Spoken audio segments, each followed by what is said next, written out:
really, it refers to both any kind of technological equipment, um, capabilities. You'll see later that they include NASA in this. I mean, everything.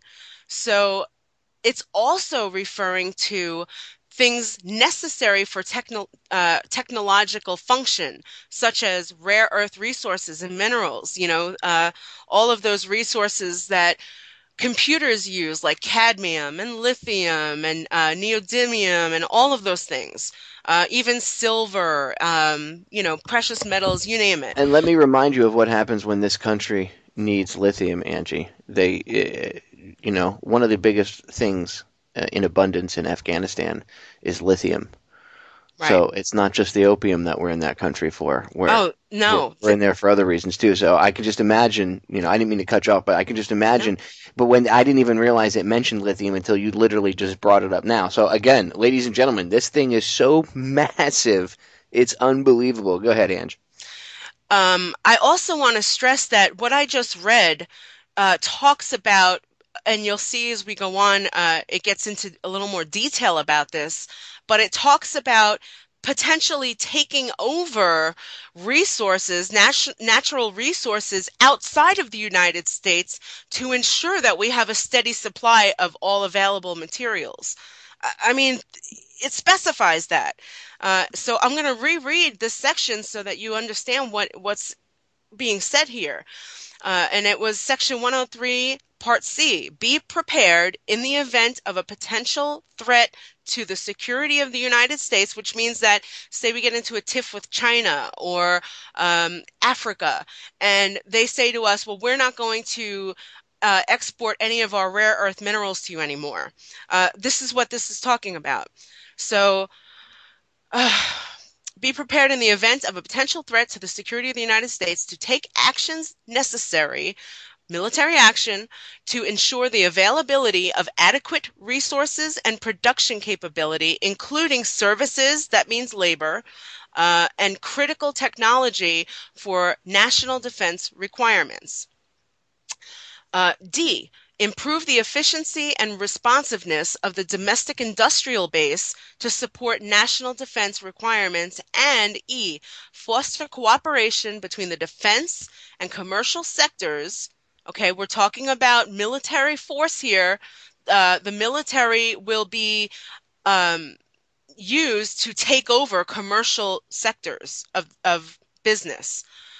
So foster cooperation, it's a deceptive word, between the defense and commercial sectors for research and development and for acquisition of materials, they're going to steal things, services, components, and equipment to enhance industrial base efficiency and responsiveness. In other words, they'll take whatever they want, whenever they want, by military force to ensure that the military and domestic needs of the nation are met. Okay. Section 104, implementation. What do you guys think about that section I just read? Well, that's just ridiculous. It's like, are we living in a movie that I watched in the '80s, like some dystopian science fiction movie or something? Because this is illegal. This is completely unconstitutional, illegal, seditious, and treasonous. You guys, when you look at what they're doing, it just makes you realize, they're expecting something really dramatic here. I mean, because this is like Popeye said, this is so off the edge. This is so off the chain, whatever you want to call it, with what they're doing. They're expecting something huge. And all these things are coming along at the same time, which is kind of interesting. And this very much seems to dovetail with that FEMA COG thing that you and Joe uncovered as well, Angie. Yes, with the red force, blue force Yep. specifications, right? Well, what are Um, they worried about? That they're making contingencies for all trade being cut off with the United States.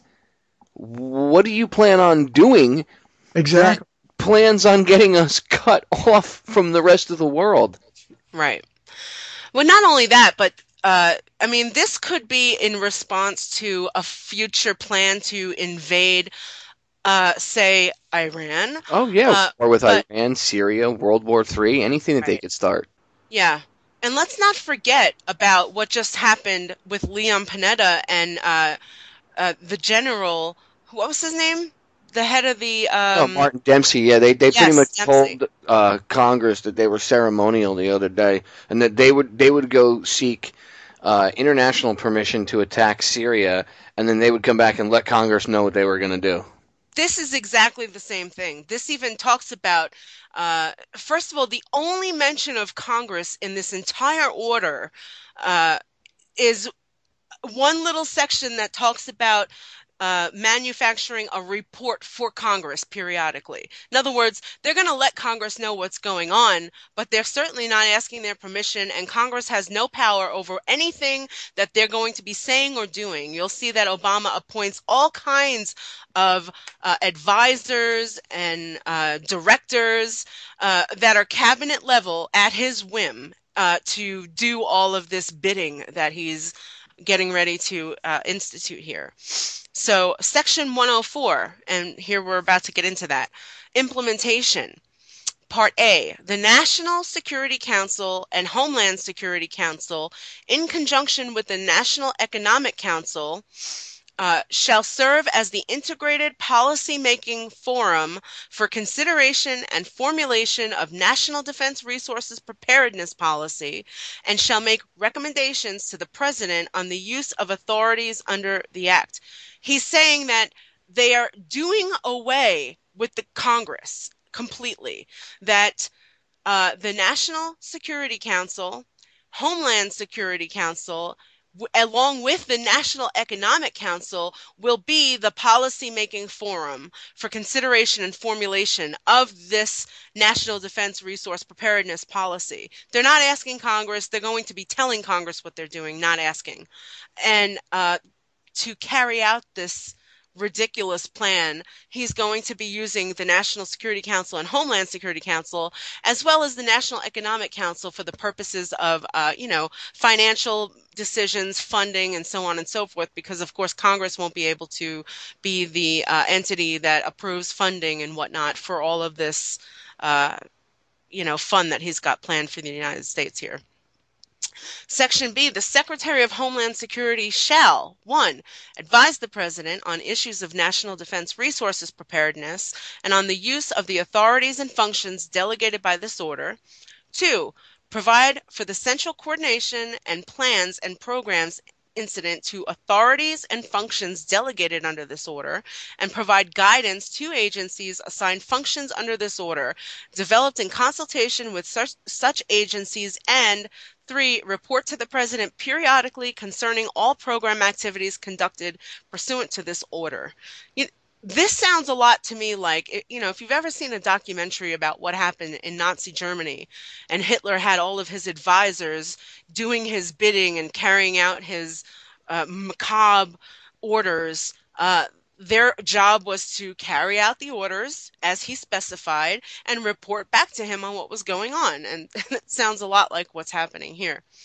The dictator in chief, as he so appoints himself. Well, again, this all it's he's playing off stuff that Bush put into power back when he was the president, and Right, he's setting himself up for the future or any other future president, because this all sounds like a play off PDD 51, where right, it says pretty much in PDD 51 that the president is a dictator and Congress is ceremonial. right. But this order just takes everything to the next level. And I have yet to discover whether or not there's any classified sections of this order yet, just as there were in PDD 51. There may very well be sections of this order that are classified. I have not had a chance to look into that yet. I've been, since 1 o'clock in the morning this morning, have just been poring over this thing, trying to figure out what it all means. So, one of the other jobs that they're going to be doing is prepare and coordinate the annual report. Annual report. That means that this is something that's going to be implemented and permanent for at least an extended period of time, since it's going to require annual reporting to the Congress. We're talking about complete takeover a coup, a militaristic coup, and it's going to be something that's structured going forward to where it's going to require annual and periodic reporting. I think it's funny that they're saying they're going to report to Congress. Like, what's the point? You guys are completely bypassing them, so why even bother reporting to them? That's like pissing in their faces at this point. Right, basically. Who knows why they're going to